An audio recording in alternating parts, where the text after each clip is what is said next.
বিশ্বের অন্যতম শ্রেষ্ঠ কূটনৈতিক ব্যক্তিত্বের নাম হলো আচার্য চাণক্য। তার নীতি আজও প্রাসঙ্গিক।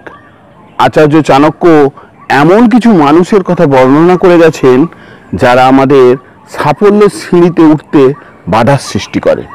আচার্য চাণক্যের মতে এই সমস্ত ব্যক্তিরা শুধু আমাদের জীবনের উন্নতির বাধা হয়ে দাঁড়ায় না, এই সমস্ত ব্যক্তি আমাদের জীবনে চলার পথে আরও অন্যান্য ক্ষেত্রেও বাধার সৃষ্টি করে। এই আচার্য চাণক্য দুই ধরনের ব্যক্তি আমাদের জীবনে যদি থাকে তাহলে আমাদের জীবনে কখনোই সাফল্য আসবে না, এই কথা তার নীতি কথায় বলে গেছেন। তাই আজকে আমরা চিনে নিই কোন দুজন ব্যক্তি আমাদের জীবনে থাকলে আমাদের জীবনে সাফল্য আসবে না। প্রথম ব্যক্তি হলো মূর্খ ব্যক্তি। মূর্খ ব্যক্তিরা সবসময় নিজেদের সব জানতা মনে করে।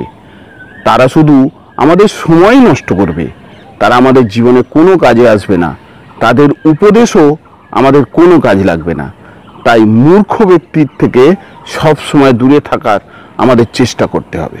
তৃতীয় যে ব্যক্তিটির কথা আচার্য চাণক্য বলে গেছেন, আপনাদের সঙ্গে যদি এমন কোনো ব্যক্তি থাকে যে ব্যক্তি কারণে অকারণে আপনার খুঁত খুঁজে বেড়ায়, কারণে অকারণে আপনার সঙ্গে নেগেটিভ কথাবার্তা বলে, এই সমস্ত ব্যক্তি থেকে দূরে থাকা উচিত। কারণ এই সমস্ত ব্যক্তির সঙ্গ আপনাকে ডিমোটিভেট করবে, আপনার কাজের অগ্রগতি কমিয়ে দেবে, আপনার আগ্রহ অনেক বেশি কমিয়ে দেবে, আপনি নেতিবাচক হয়ে পড়বেন। এই সমস্ত ব্যক্তির থেকেও দূরে থাকা উচিত যদি জীবনে সাফল্য আনতে চান। সত্য সবসময় একবার বলতে হয়, কারণ বারবার সত্য কথা বললে মিথ্যা বলে শোনায়, আর মিথ্যা বারবার বলতে হয়, কারণ বারবার একটা মিথ্যা কথা বললে সেটাকে অনেক সময় সত্য বলে মনে হয়। ভাইরাস ছাড়াও এই পৃথিবীতে আরও দুটি রোগ আছে, অর্থ আর স্বার্থ। অর্থ থাকলে তোমার পাশে সবাই আছে, আর স্বার্থ না থাকলে তোমার পাশে কেউ নেই।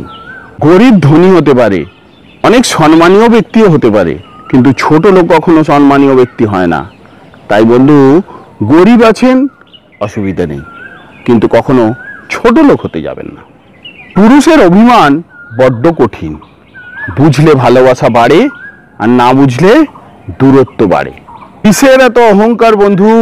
মৃত্যুর পরে সর্বপ্রথম যেটা আমরা হারাবো সেটা হলো আমাদের নাম। সবাই বাড়িতে এসে জিজ্ঞাসা করবে, হ্যাঁ রে, লাশটা কোথায়?